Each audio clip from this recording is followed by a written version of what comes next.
Hey, this is Tristan at Hipcooks in West Los Angeles, and today I'm going to show you how to make blueberry pancakes. Okay, so I have all my ingredients here for pancakes, and let's get them in our lovely blue bowl. 2 cups of all-purpose flour. I like to use the unbleached, just less chemicals. 2 teaspoons of baking powder. 1 teaspoon baking soda. I have a half a teaspoon of salt and 3 tablespoons of granulated sugar. And I'll just give that a quick mix. My whisk. Okay. 2 eggs. It's best to have all of your ingredients at room temperature. So my eggs and buttermilk here have been sitting out for about a half hour to come to room temperature. And I have 3 cups of buttermilk. So I'm going to start with 2 cups and then check the consistency. I like to use buttermilk because it's a little tangier, adds a little added flavor, You might see that some recipes just call for milk. I like the buttermilk. If you just have milk at home on hand, take a cup of milk and add a little bit of vinegar, about a teaspoon of vinegar. Let it sit for about a half hour, and then you have buttermilk. Okay, we can see that this batter is still way too thick, so I'm gonna go ahead and add almost all of that. Give it a whisk around. You want your pancake batter to be lumpy, so don't mix it until it's super smooth. Those lumps will lend to the airiness of your pancake once they're cooked. So I'm going to add all this in.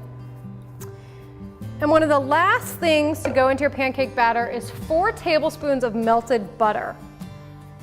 Melt that butter ahead of time to give it a chance to cool, because we don't want to put super hot butter in here. So this is cooled, and 4 tablespoons all melted. Scrape that in there.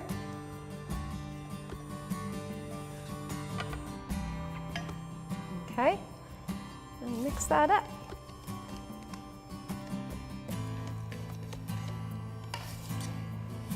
So remember, lumps are a good thing. I'm just blending the ingredients here.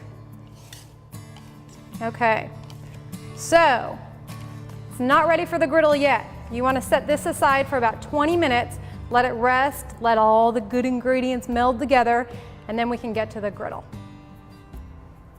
So the batter sat for about 20 minutes, give it time to rest, and I have my skillet here that's been heating up. It's getting nice and hot. If you have a pancake griddle, you can use that as well, but I just have this skillet with a little pat of butter in there.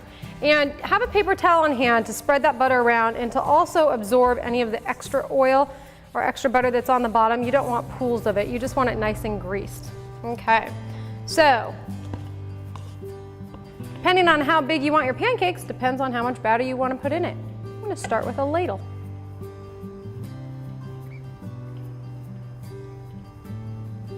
A little bit more.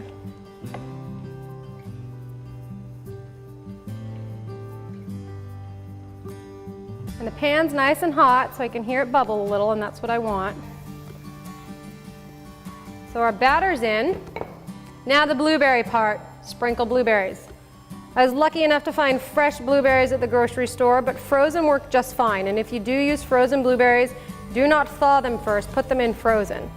They'll probably extend the cooking time a bit, but that's okay. If you thaw them, they'll get mushy and soggy. Okay, and one last touch.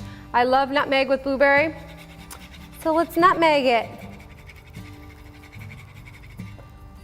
But don't drop the nutmeg in the pancake like I did.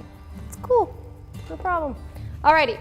So what we're looking for now, we need to know when to flip the pancake. You'll notice that as soon as you put the batter in and it settles, there are little bubbles that start around the outside. We want to look for those bubbles all over the entire pancake. Once we see those bubbles, we know it's almost time to flip because we don't want them to pop. So we're going to give that a couple of minutes. Alrighty, it's been a couple minutes. I can see that there are bubbles in the middle. Checking the side of it. Ooh, it's toasty, but it's how I like it. So nice and brown. That's really how I like my pancakes. So it's And this side will wait about a minute.